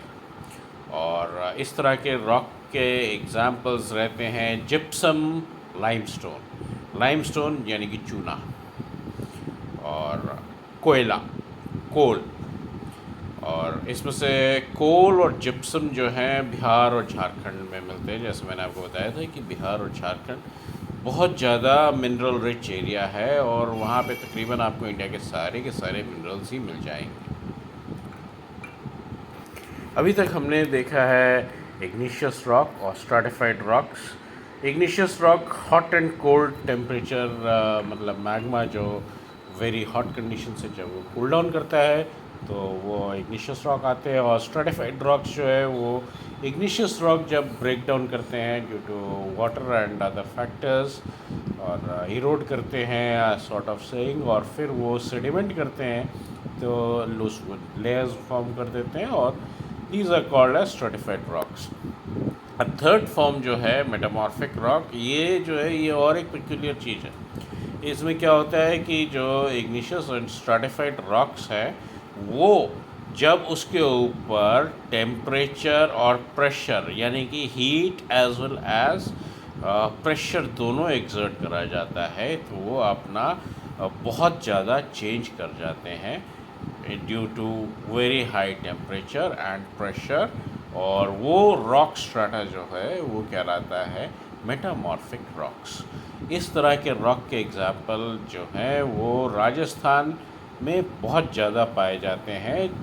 ये एग्जाम्पल्स हैं मार्बल एंड क्वार्ट्स, तो ये राजस्थान में बहुत ज़्यादा पाए जाते हैं। This is the third metamorphic rock. तो इसके साथ हम रॉक्स का एंड हो जाता है। अब हम आते हैं मिनरल्स पे। मिनरल्स जो होते हैं वो सॉलिड भी हो सकते हैं, लिक्विड भी हो सकते हैं, गैशियस फॉर्म में भी हो सकते हैं, यानी कि किसी भी फॉर्म में हो सकते हैं मिनरल्स, और ये हमारी अर्थ के ऊपर ही मिलते हैं। और मिनरल के अगर डेफिनेशन की तरफ हम जाए तो mineral is that matter which is form due to the natural, organic or inorganic process and has a specific chemical composition. तो mineral has a specific chemical composition. ये formed due to natural, organic और inorganic process। और तीसरी चीज़ जो इसमें है वो है कि मैटर है इसमें। तो एक स्पेसिफिक केमिकल कॉम्पोजिशन, मैटर और ऑर्गेनिक या inorganic process, and these are available in the interior of the earth. Earth के नीचे भी हैं सॉलिड, लिक्विड और गैशियस फॉर्म में, और अर्थ के ऊपर भी अवेलेबल है। तो ज़्यादातर मिनरल्स जो होते हैं वो नीचे ही रहते हैं, लेकिन अर्थ के ऊपर भी कुछ मिनरल्स मिल जाते हैं आपको। और ये जियोलॉजिकल स्ट्रक्चर जो है अर्थ का वो और सरफेस ऑफ द अर्थ उस सब के ऊपर डिपेंड करता है।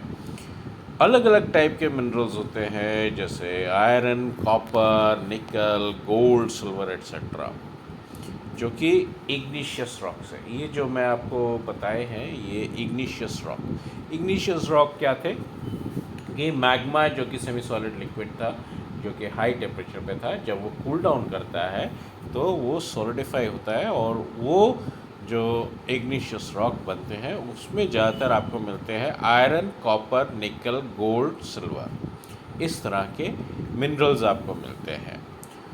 और फिर हम आते हैं सेडिमेंट्री रॉक्स के ऊपर। तो सेडिमेंट्री रॉक्स में से आपको मिलते हैं स्ट्रैटिफाइड रॉक्स के ऊपर आते हैं, जो कि इग्निशियस रॉक को सेडिमेंट करके उसके लेयर्स बन के उस तरीके से इरोशन करने के बाद में उसको तोड़ तोड़ के उसके सेडिमेंट हो जाते हैं, और सेडिमेंट के ऊपर लेयर, दूसरी लेयर, तीसरी लेयर इस तरह से बनती जाती है। तो वो जो होता है स्ट्रेटिफाइड रॉक्स, उसमें से आपको दूसरे टाइप के मिनरल्स मिलते हैं। वो टाइप के मिनरल्स जो मिलते हैं वो होते हैं कोल, कोयला, मिनरल ऑयल यानी कि पेट्रोलियम, फिर नेचुरल गैस यानी कि सीएनजी, ये सब। तो ये नेचुरल गैस हो गया। फिर ये सारे के सारे स्ट्रेटिफाइड रॉक्स से मिलते हैं। अब तीसरा फॉर्म जो था रॉक्स का, वो था आपका मेटामॉर्फिक रॉक्स।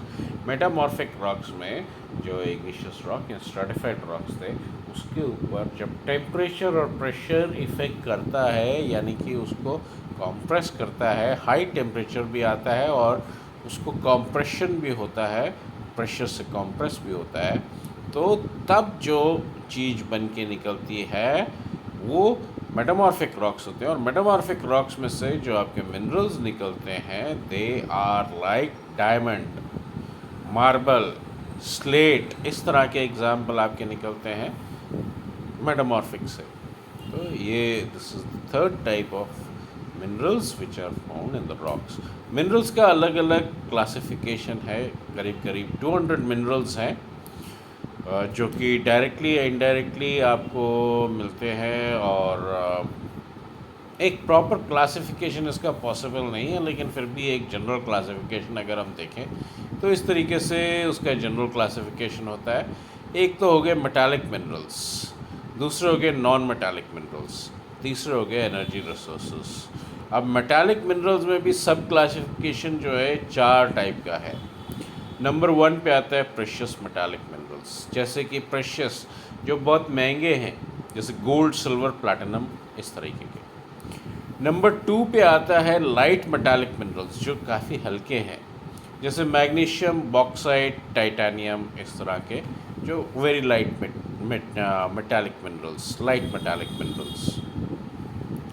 पार्ट 3 आता है मेटालिक मिनरल्स के अंडर में, वो होता है मिनरल्स ऑफ जनरल यूज़, सामान्यता सब तरफ यूज़ होने वाले, जैसे iron, copper, lead, zinc, tin, nickel, इस तरह के जो जनरल यूज़ में होते हैं। आयरन कहाँ पे यूज़ होता है आपको सब पता है कि सब जगह पे आयरन यूज़ होता है। आपके घर की कंस्ट्रक्शन में भी आयरन यूज़ होता है, आपके स्कूल की कंस्ट्रक्शन में भी आयरन यूज़ होता है। उसके अलावा बहुत सारी चीज़ें, जितनी भी बॉडीज़ बनती हैं, जैसे कार, स्कूटर, ट्रक, बस, शिप, सब में आयरन यूज़ होता है। स्टील भी यूज़ होता है which is an alloy of iron.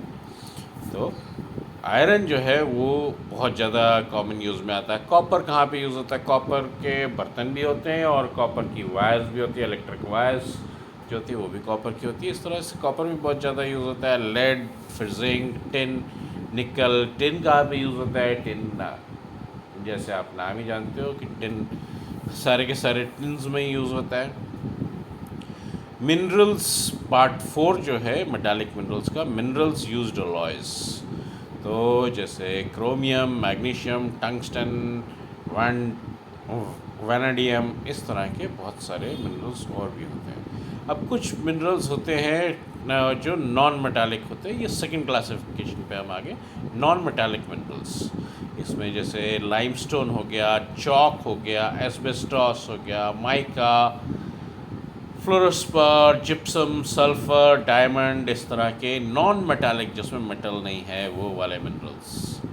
Third classification of minerals जो है वो है एनर्जी रिसोर्सेज, जो एनर्जी के लिए काम आते हैं, जैसे कोल हो गया, कोयला, मिनरल ऑयल यानी कि पेट्रोलियम, नेचुरल गैस, ये सब जो एनर्जी जिससे आप जिसको जला के आप एनर्जी ले सकते हो।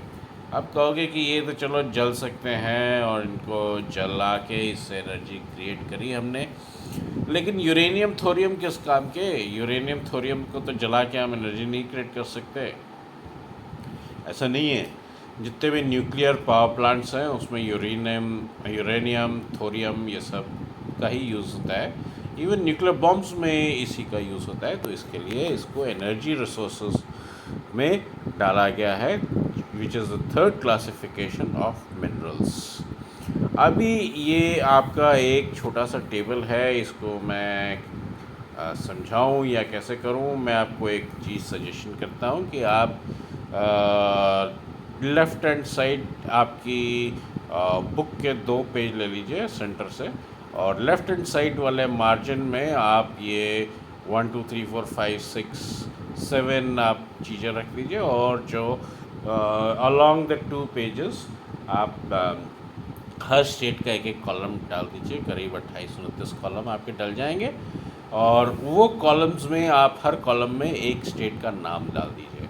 अब अगेंस्ट आयरन का जो आपने फर्स्ट रो में आपने मान लीजिए आयरन लिख दिया, तो आयरन के अगेंस्ट में आप झारखंड, जहाँ पर जिस स्टेट जो आपने स्टेट को झारखंड का नाम दिया है, उस झारखंड के आगे आप टिक कर दीजिए या फिर यस लिख दीजिए। वैसे ही छत्तीसगढ़, आंध्र प्रदेश, गोवा, उड़ीसा, तमिलनाडु, महाराष्ट्र, राजस्थान, कर्नाटका, बिहार, मध्य प्रदेश, ये सब स्टेट्स के आगे आयरन में टिक कर दीजिए या यस लिख दीजिए। और जो स्टेट्स में टिक नहीं है वो ब्लैंक ही रहने दीजिए, मतलब जो स्टेट्स यहाँ पे नहीं लिखे हुए उसको ब्लैंक रहने दीजिए। नेक्स्ट नंबर 2 मैग्नीशियम लिख लीजिए रो नंबर 2 में, या 2 को ब्लैंक छोड़ के रो नंबर 3 में आप लिख दीजिए। तो उसके आगे कर्नाटका, गोवा, मध्य प्रदेश, महाराष्ट्र, गोवा, इस तरीके से आप सारों के आगे टिक कर दीजिए, बाकियों को ब्लैंक छोड़ दीजिए। उस तरह से कॉपर में गुजरात, कर्नाटका, आंध्र प्रदेश, उत्तर प्रदेश, राजस्थान, सिक्किम, मेघालय, महाराष्ट्र, वेस्ट बंगाल, एमपी, झारखंड। उसी तरह से बॉक्साइट में भी कर दीजिए, लेड में, माइका में, लाइमस्टोन में। तो आप इस तरीके से जब आप देखते हो तो आपको दिखेगा कि सबसे ज़्यादा मिनरल्स जो हैं वो आपके झारखंड और बिहार में तो सबसे ज़्यादा टिक हो ही रहे हैं। तो जब भी आपको कोई क्वेश्चन पूछा जाए तो अकॉर्डिंग टू दिस टेबल के अनुसार जो आपका साइनॉप्सिस आ रहा है उसके अनुसार आप वहाँ पे लिख दीजिए, एग्जाम्पल दे दीजिए कि ये इस स्टेट में मिलता है। ये ज़्यादातर आपको इसी तरीके से आएगा। तो इसके बाद में हम नेक्स्ट आते हैं सॉयल। इंडिया आपको पता ही है कि एक एग्रीकल्चरल कंट्री है, और एग्रीकल्चर के लिहाज से जो चीज़ सबसे ज़्यादा ज़रूरी होती है वो होती है मिट्टी। मिट्टी भी उपजाऊ होनी चाहिए, लेकिन अभी हम वो उपजाऊ या पानी वाली मिट्टी या सूखी मिट्टी या डेजर्ट वो चीज़ के ऊपर नहीं है, हम सिर्फ मिट्टी के ऊपर है। और मिट्टी में से भी हम सॉयल के ऊपर है। तो सॉयल चाहिए हमारे को खेती करने के लिए या एग्रीकल्चर करने के लिए या और भी कुछ काम करने के लिए, कुछ भी काम चाहिए तो हमारे को मिट्टी या सॉयल की ज़रूरत होती है। तो सॉयल जो है वो बहुत ही इम्पॉर्टेंट है। वो ऐसे ही है जैसे कि पहले हम चलिए डेफिनेशन कर लेते हैं। Definition is soil is a thin layer formed of the organic and inorganic matter on the surface of the earth। यानी कि ऑर्गेनिक या इनऑर्गेनिक मैटर जो सरफेस पे है उससे सॉयल बनता है। थिन लेयर है वो, और एक thin layer of organic and inorganic matter on the surface of the अर्थ, इसको सॉयल कहते हैं। अभी ये इसका एक एग्जांपल ले लें तो कोई भी सब्जी या फ्रूट आप ले लीजिए। तो वो सब्जी या फ्रूट, चलिए हम 2 फ्रूट ले लेते हैं, एक गवावा ले लेते हैं यानी कि अमरूद, और एक एप्पल ले लेते हैं। गवावा अंदर से वाइट से कलर का होता है, उसके ऊपर में ग्रीन स्किन होती है। तो वो जो ग्रीन स्किन है वो आप सॉइल कंसिडर कर सकते हो, और अंदर में जो वाइट पार्ट, वैसे तो रेड गवावा भी होता है, तो वाइट या रेड पार्ट अंदर से जो है वो अंदर का पार्ट है, और ऊपर में जो ग्रीन कलर की स्किन है वो गवावा, वो सॉयल समझ लीजिए। वैसे ही सिमिलरली एप्पल में अंदर से वाइट है लेकिन ऊपर से रेड कलर या ग्रीन कलर की उसकी स्किन है। तो वो जो रेड कलर या ग्रीन कलर की स्किन है वो जो है वो आपका सॉयल हो गया। अर्थ के ऊपर उस तरीके से सॉयल आप समझ लीजिए। अंदर वाला वाइट वाला पार्ट दोनों में जो है वो अर्थ समझ लीजिए, और ऊपर की जो स्किन है एप्पल की या ये गवावा यानी कि अमरूद की, तो वो ऊपर की स्किन सॉयल है। आप इस तरीके से आप उसको समझ सकते हैं। तो the thin layer on the crust of the earth is called soil. अब सॉइल का फॉर्मेशन अलग अलग तरीके से होता है। ये रॉक्स के डिनंडेशन से भी होता है, रॉक के इरोजन से भी होता है, जो टेम्परेचर से, रेन से, स्नो से इरोड करते हैं, उसके ऊपर वेजिटेशन और इंसेक्ट्स की वजह से वो पाउडरी फॉर्म में चले जाते हैं, तो वो डिफरेंट डिफरेंट लेयर्स क्रिएट कर देते हैं लैंड पे। और ये जो लेयर्स हैं, ये ग्रेवल यानी कि छोटे छोटे पत्थर राउंड से, smaller stone, pebbles, soil particles etcetera में तब्दील हो जाते हैं। मतलब कि पहले ग्रेवल में तब्दील होंगे, बड़े बड़े थोड़े गोल गोल से स्टोन्स, फिर उससे छोटे स्टोन्स, फिर और छोटे पेबल्स, फिर उसके बाद में सॉयल पार्टिकल्स में तब्दील हो जाएंगे ड्यू टू इरोजन या जो पाउडरी फॉर्म में ये जो तब्दील हो रहे हैं उसमें। तब्दील का मतलब चेंज। तो इसको कहते हैं रैगोलिथ।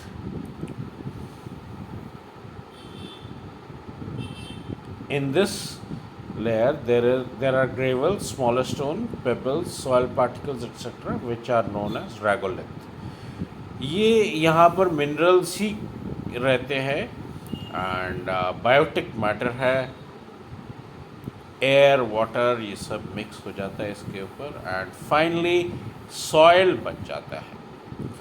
और ये जो सॉयल बन जाता है ये एक दिन में 2 दिन में नहीं बनता है, ये बहुत लंबे समय से ये सब प्रोसेस चलते रहते हैं और तभी जाके सॉयल बनते हैं। और इंडिया में सॉयल जो है वो 6 टाइप्स का बेसिकली सॉयल को क्लासिफाई किया गया है।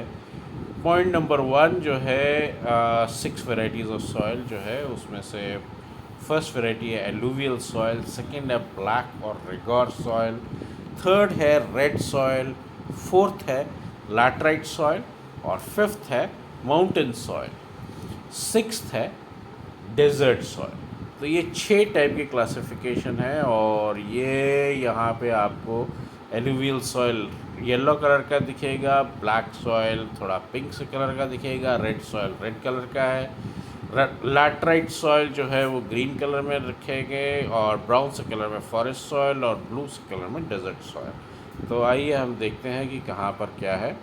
ये ब्राउन कलर का जो ऊपर जम्मू कश्मीर में है that is for forest soil. यहाँ पे बहुत अच्छे फॉरेस्ट है इसलिए यहाँ पे फॉरेस्ट सॉयल। फिर हम आते हैं ये येलो कलर का पार्ट। येलो कलर का पार्ट जो है एलुवियल सॉयल। ये एलुवियल सॉयल जो है यहाँ पे आप नोटिस करेंगे कि यहाँ पे Gangetic plains, the great northern plains आते हैं। तो यहाँ पर ये जो है ये एलुवियल सॉयल है। फिर हम आते हैं ये थोड़ा सा पिंक से कलर में, पिंक से कलर में आता है ब्लैक सॉयल। ब्लैक सॉयल जो है ये आप देख रहे हो कि Malwa and to a little extent आधे करीब करीब डेक्कन प्लाटो में ब्लैक सॉयल है। Malwa plateau as well as Deccan plateau में काफ़ी हद तक ये सॉयल काफ़ी है। तो ये आपका थर्ड सॉयल आ गया। फिर आता है आपका रेड सॉयल। रेड सॉयल आप देख रहे हो कि यहाँ पे थोड़ा सा पार्ट बिहार एंड झारखंड, फिर बंगाल एंड उड़ीसा, और फिर नीचे जाते जाते आपका तमिलनाडु, केरला, पार्ट थोड़ा सा गोवा वगैरह, यहाँ पर आपका रेड सॉयल है। फिर ग्रीन कलर में लैटराइट सॉयल है। ग्रीन कलर का सॉयल जो है ऊपर जम्मू कश्मीर के थोड़ा सा नीचे में भी है, उत्तर प्रदेश की साइड पर। और फिर ये इधर आपको नॉर्थ ईस्ट में दिखाई देता है, सेवन सिस्टर्स में। फिर इस तरफ आपको ये वेस्ट बंगाल और उड़ीसा के बॉर्डर के आसपास के एरिया में भी दिखता है। फिर नीचे जाएं तो वेस्टर्न कोस्ट में along the Arabian sea, between the Arabian sea and the western Ghats, ये ग्रीन कलर का लैटराइट सॉयल है। और यहाँ पे ईस्टर्न कोस्ट की तरफ ये थोड़ी थोड़ी पॉकेट्स हैं down south in the area of Tamil Nadu, little bit of Kerala and Tamil Nadu basically. और तमिलनाडु के बाद में above Tamil Nadu into Andhra Pradesh and Telangana और फिर उड़ीसा एंड वेस्ट बंगाल। तो इस तरीके से, और इधर अरावली रेंज के आसपास में भी ये लैटराइट सॉइल है। और लैटराइट सॉइल के बाद में हम अभी आते हैं डेजर्ट सॉइल। डेजर्ट सॉइल जो है वो आपका ये देखिए, the great Indian Thar desert, Rajasthan और थार डेजर्ट की तरफ ये आपको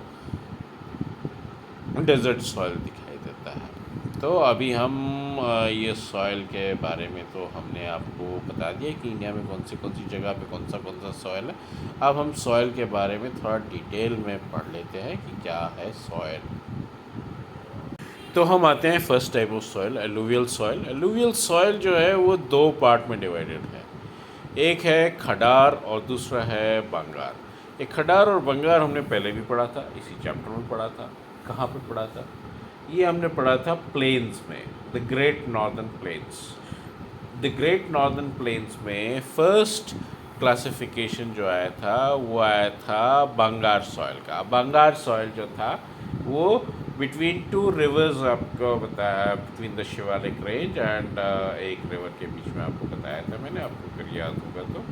वो रिवर आपके मैप में नहीं थी, ठीक है।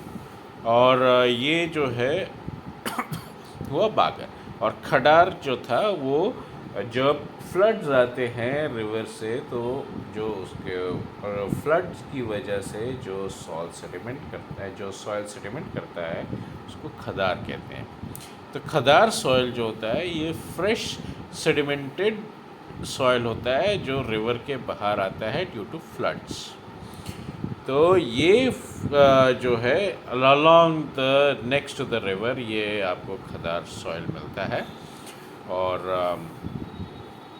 ये सैंडी टाइप का होता है। और जो बांगर सॉइल होता है वो आपको ओल्ड एलुवियम होता है, जो वैली में ऊपर की तरफ आपको मिलता है। यानी कि शिवालिक रेंज से जैसे ही आप नीचे आते हो तो आपको ये बांगर सॉइल मिलता है। और ये थोड़ा चिपकना सा, स्टिकी और डार्क कलर का होता है। और ये काफ़ी जगह पे मिलता है। ये बहुत ही फर्टाइल सॉइल होता है।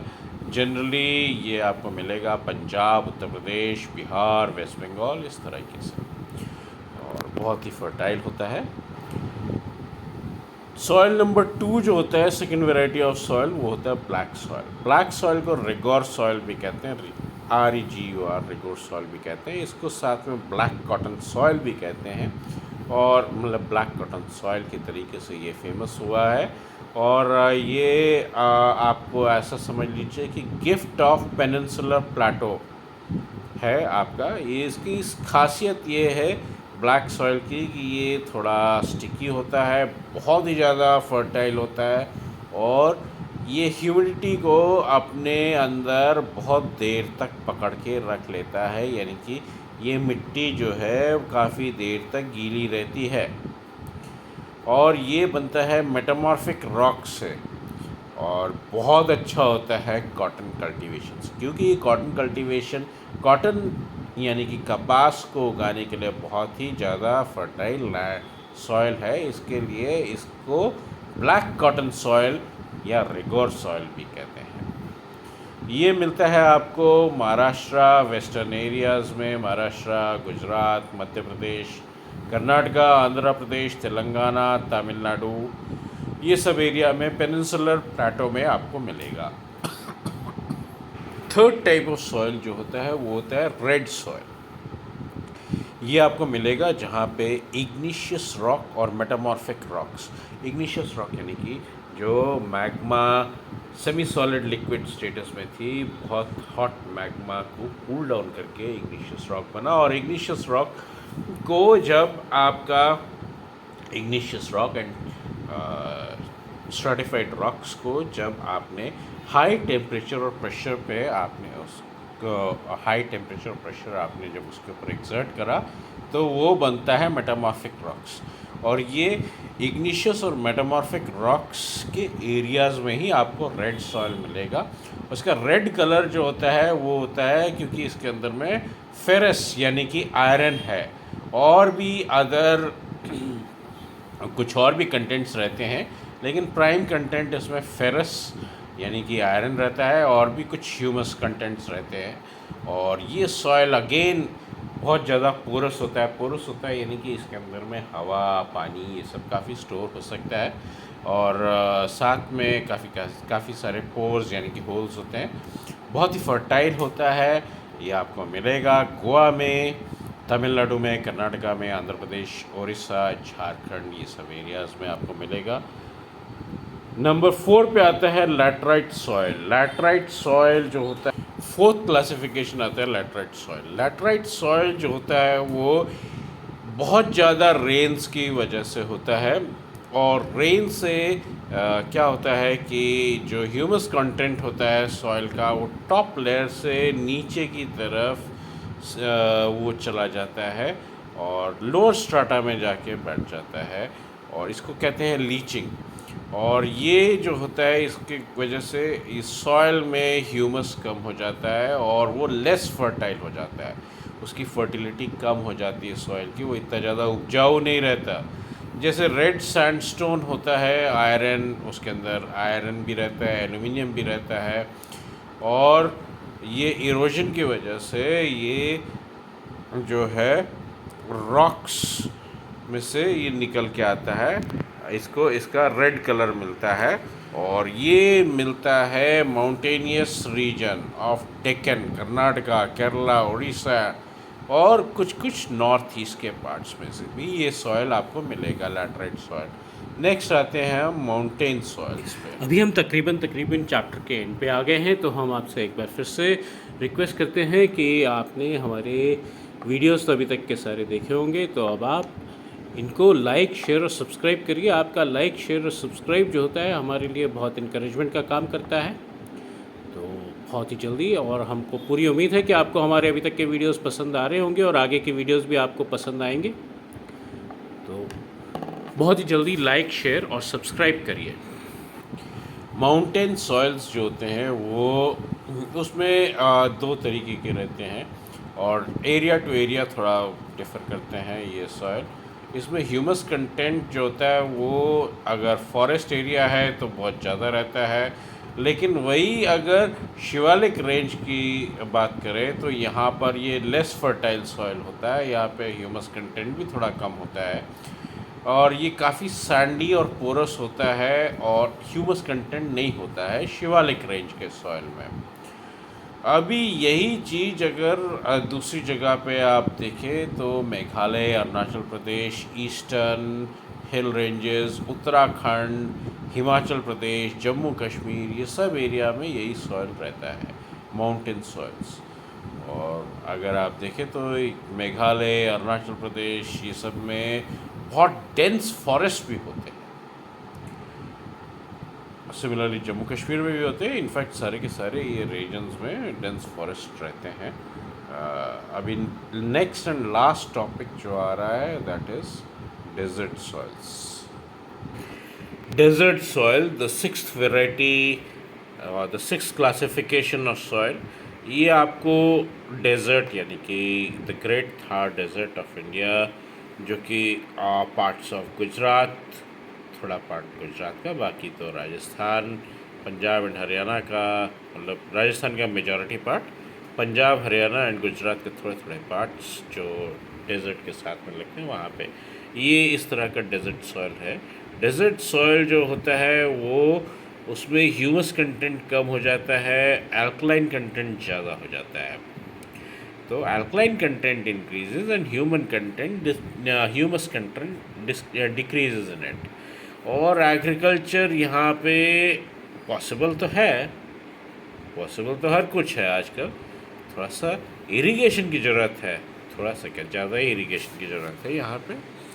तो इस तरीके से आपने देखा ये 6 क्लासिफिकेशन ऑफ सॉइल्स भी आपको करा दिए।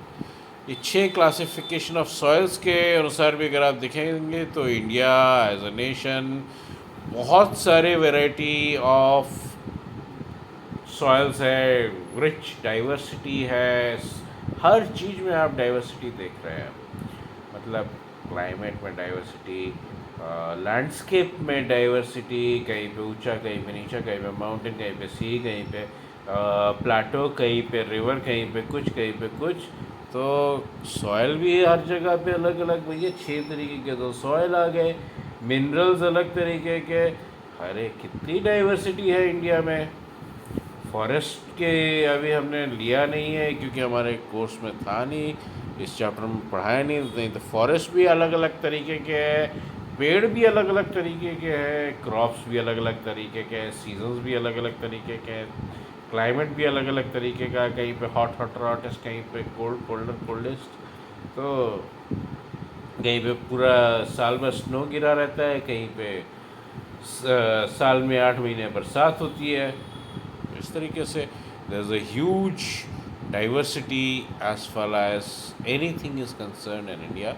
So we have come to the close of the chapter 14, which is about